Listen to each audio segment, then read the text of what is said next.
Every war begins in the mind, and yours starts now. Right now, someone with far less strength than you is prevailing. Not because they're better, not because they earned it, but because they project certainty. Because their voice doesn't tremble when they speak. Because they walk as if the world owes them space. And the world, predictably, believes them. Meanwhile, you pause. You rewind every thought. You wait for a perfect moment that never comes, a perfect feeling that never arrives. And while you stall, someone else steps in and claims what was meant for you. Confidence is not a personality trait. It's a weapon. And when you fail to wield it, someone else swings it against you. Centuries ago, Machiavelli understood this brutal truth. The bold will advance even when they lack talent. The hesitant will fall behind even when overflowing with brilliance. Power does not gravitate to the deserving, it bends toward the certain. This video marks a turning point, not a pep talk, not a comforting message, but a shift in control. From hesitation to command, from doubt to dominance. You're about to learn how to shred hesitation, speak with finality, and move like a man who expects compliance without ever asking for it. Pay attention, because after this point, weakness isn't excusable, it becomes intolerable, and it will be eliminated.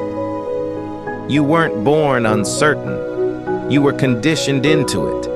Repeating the same behaviors, chasing approval, obeying invisible rules, rewarded for compliance, punished for defiance. What lives inside you now is not a man.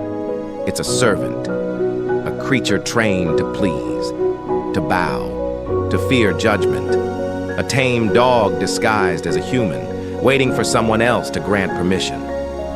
That apologetic voice in your mind, the one that reruns doubts, the one that hesitates before speaking, that voice isn't your identity. It's the internal servant. And if you don't destroy him, he will chain you for life. Machiavelli didn't whisper. He didn't seek clarity from others. He didn't request power. He seized it. Because men who ask are proving they don't deserve. Your transformation begins with inversion. Every instinct that makes you small must be reversed. When you want to shrink, expand. When you want to justify, pause. When you want to apologize, hold eye contact instead. Dangerous confidence isn't born from readiness. It emerges from doing what the servant within is terrified of. You walk faster. You occupy more space. You remove the nervous nodding. You harden your tone. You speak as though every sentence is a conclusion, not a suggestion. Confidence isn't a mood. It's an identity forged through defiance.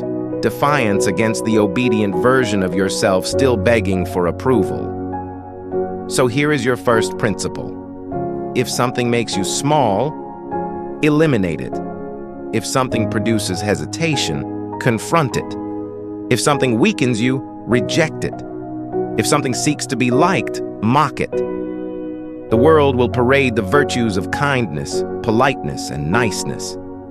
But here's the Machiavellian reality. Nice men are utilities, tools. They get used until they have no value, then are replaced without hesitation. Powerful men are not nice. They are precise, measured, silently controlled, calculated. And it all begins by slaughtering the dependent voice inside you that still kneels for acceptance. You require no permission.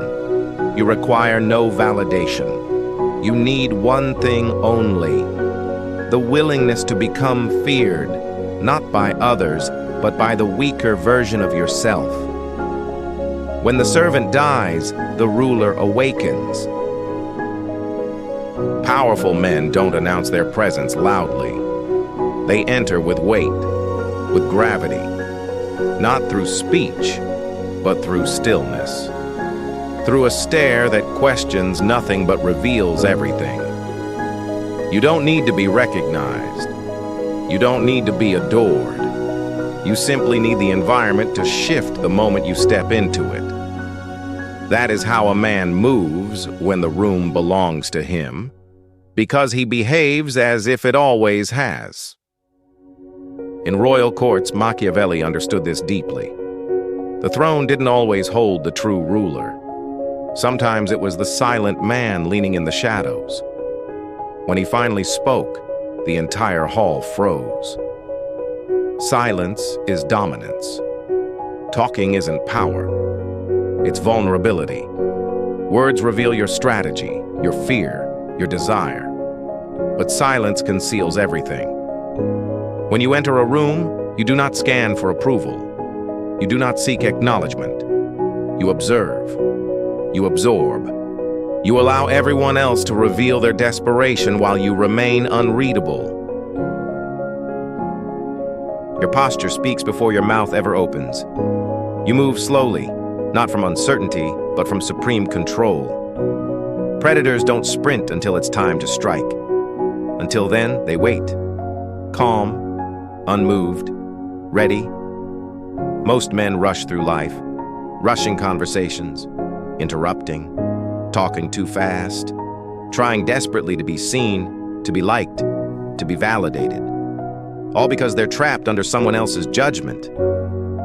But you, when you walk in like you own the air, do not speak to impress.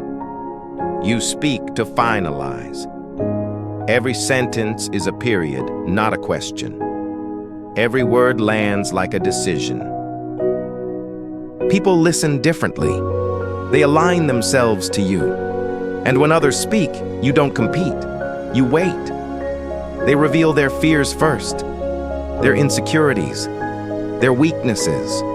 And once you see them, you can bend them with ease. You don't chase energy. You create gravity. At this level, confidence is not about likability. It's about triggering doubt in others simply through your presence. You carry yourself as if victory already happened. Quiet, composed, undeniable. If they respect you, good. If they don't, even better. Because true power begins with indifference toward approval.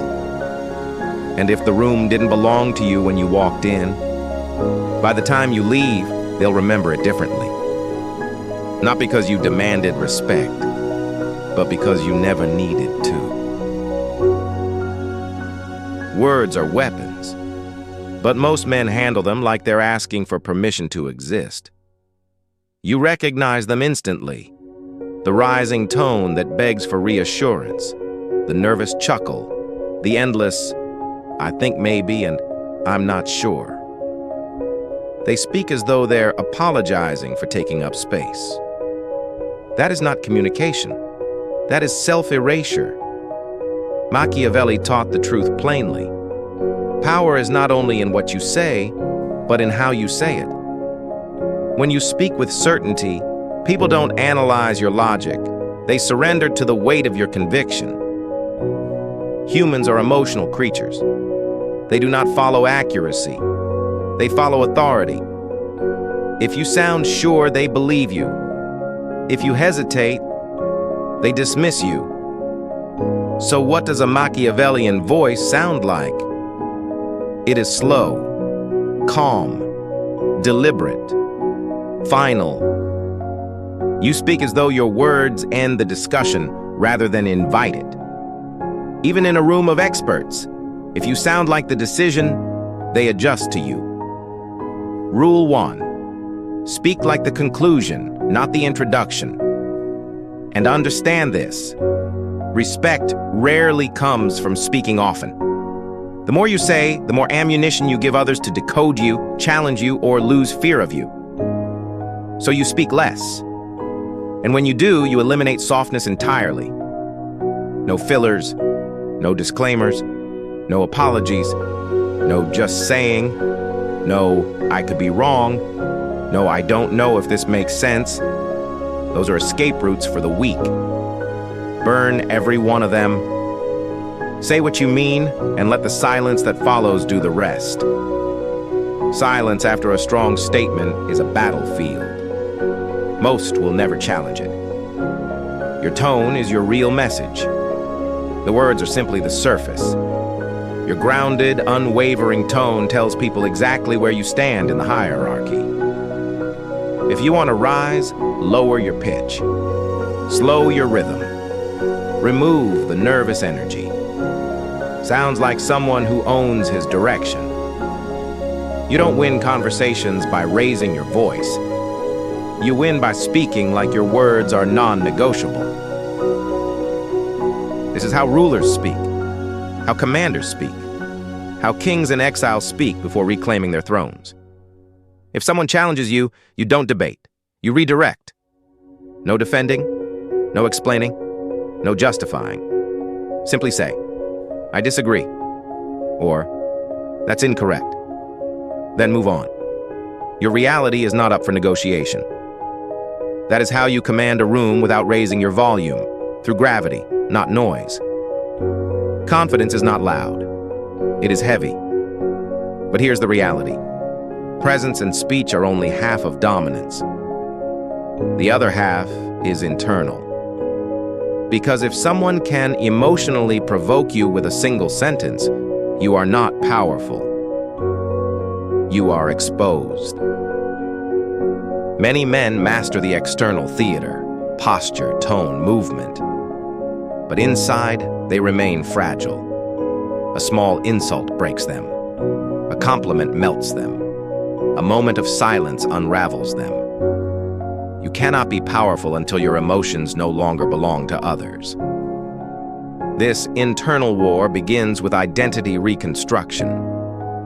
Machiavelli feared dependency, emotional or otherwise, far more than enemies. Enemies you can defeat. Dependence owns you from the inside. Once people know what affects you, they know how to control you. And once you are controllable, you are disposable. So here's the shift. Stop being the man who reacts. Become the man who calculates. Someone insults you. You don't defend. You examine. Why now?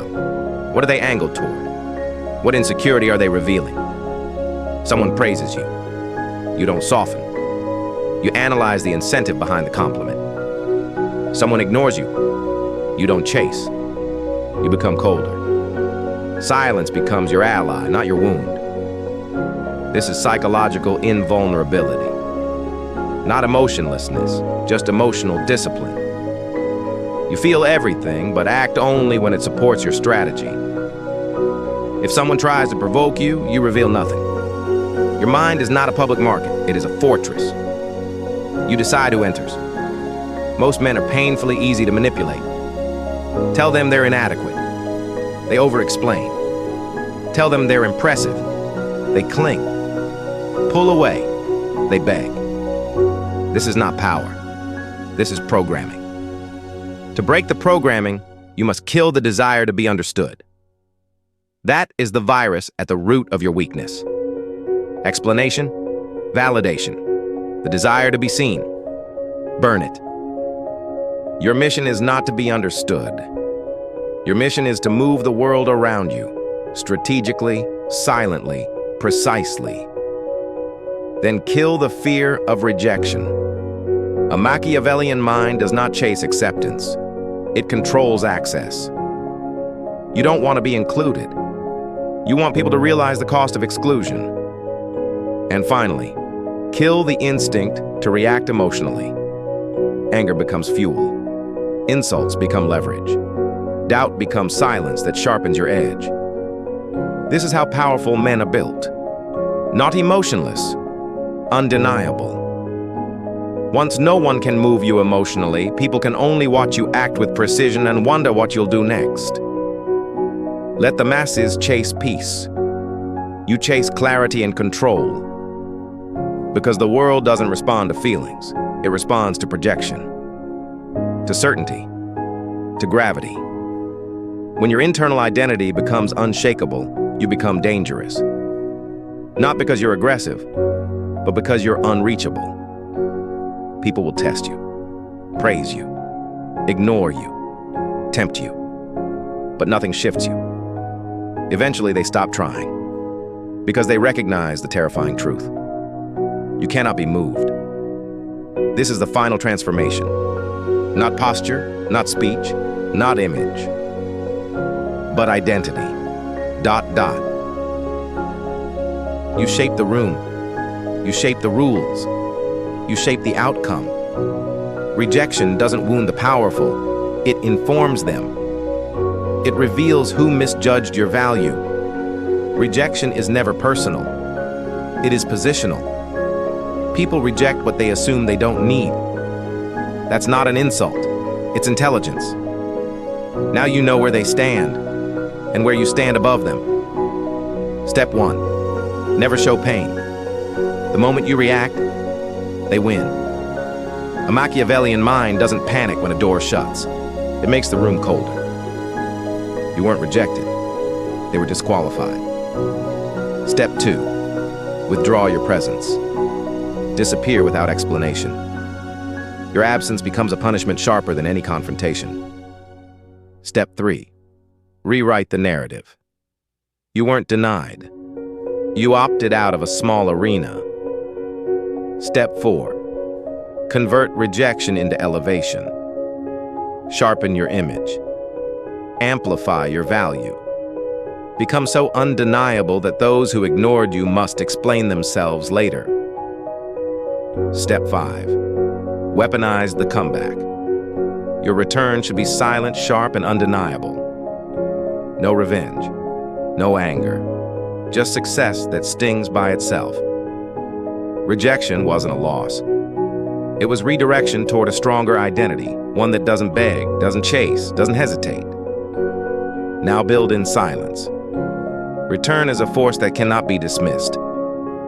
You've shed the weaker version of yourself, not through affirmations, but through action.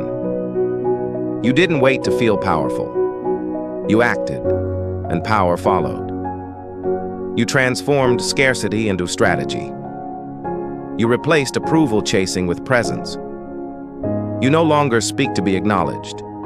You speak as though disagreement is impossible. Your identity is no longer a public object. You are unreachable, immovable, untouchable. This is what forges a legend. Not noise, not fame, but cold clarity and ruthless consistency. You don't need to announce your rise. They will feel it. In your eyes, in your silence, in your absence. You've become the man observers instinctively track. The man who once sought permission now dictates the atmosphere. This wasn't just about confidence. It was about dominance. Mental, emotional, and psychological. You weren't reborn. You were rebuilt. Now move the pieces. Bend the room. Haunt their memory. Legends don't explain. They exist. And the world adjusts. If you're done chasing, if you're ready to become the man they can't predict, can't steer, and can't forget, then step forward. Because this isn't self-help. This is war. And now, you are the weapon.